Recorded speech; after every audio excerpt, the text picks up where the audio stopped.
Tifafa, c'est une maman diplômée dans le domaine de la communication. Et aujourd'hui, on va dire, entre guillemets, est ce qu'on appelle une beautypreneur. Voilà.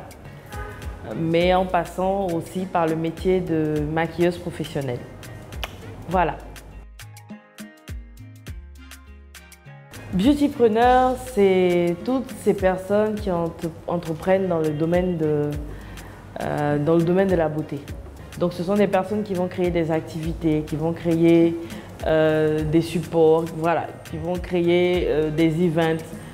En tout cas, qui vont entreprendre autour de tout ce qui est métier de la beauté. Voilà.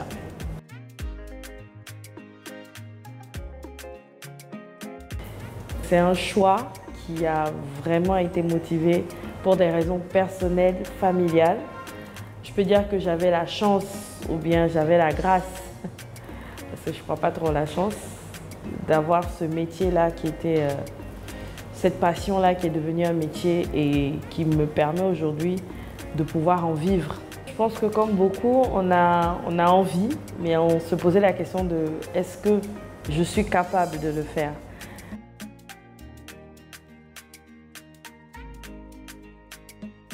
Mes débuts ont été très rapides.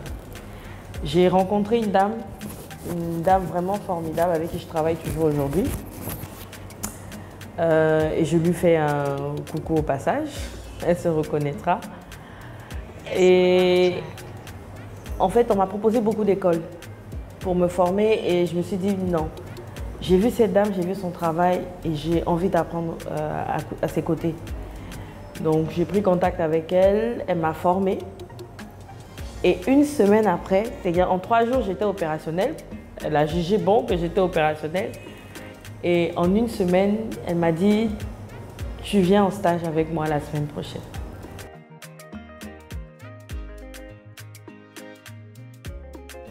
Prendre soin des autres. C'est vrai qu'on vit de tout métier, mais la satisfaction qu'on lit sur le visage d'une cliente ou d'un client, franchement, quand on finit, sa joie, franchement, c'est le meilleur des salaires. C'est le meilleur des salaires. C'est un métier qui me permet de faire quelque chose que j'aime beaucoup, être disponible pour les autres. Et aussi, qu'est-ce qui est intéressant, c'est de se lever le matin, même si des fois c'est dur, quand on doit commencer à 5 h du matin, mais c'est de se lever et de se dire que je vais faire quelque chose qui me passionne, mais vraiment. Et comme on le dit, trouve un travail qui te plaît, je ne sais plus, et tu ne travailleras jamais. Voilà, c'est un peu le cas aujourd'hui. Ce qui me plaît le moins, c'est que c'est un métier encore qui n'est pas vraiment reconnu. Aujourd'hui, il est répandu en Côte d'Ivoire, il est répandu dans l'Afrique de l'Ouest, mais c'est encore un métier qui est un peu considéré comme un sous-métier. Lorsqu'on arrive chez des personnes, c'est malheureux à dire, mais parce que vous êtes maquilleuse, vous n'êtes pas qualifiée. Parce que vous êtes maquilleuse, on doit vous prendre de haut. Parce que vous êtes maquilleuse, cela veut dire que vous avez raté votre vie. Donc des fois, on a droit à des commentaires, on a droit à des... Je ne sais pas si je peux appeler ça un peu de l'humiliation, ça arrive, hein. Mais je suis venue faire mon travail, je le fais bien. Tu me payes et je rentre chez moi.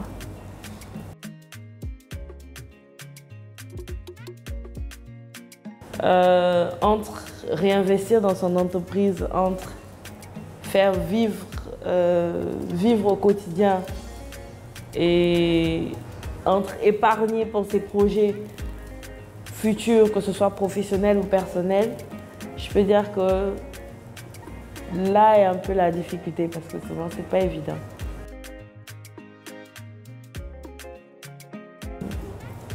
Il faut avoir beaucoup de patience.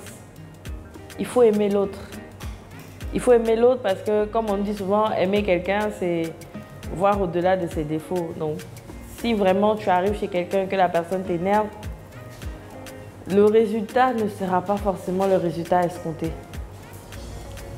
Voilà, donc il faut faire fi de beaucoup de choses. Faire fi de beaucoup de remarques, rassurer, donc beaucoup de patience. Beaucoup de patience et beaucoup de professionnalisme. Souvent, quand quelqu'un me dit je veux monter une entreprise, une boîte, je lui dis qu'est-ce que tu aimes faire? Qu'est-ce qui te tient à cœur? Regarde et fais le bien et essaie de voir comment tu peux en vivre.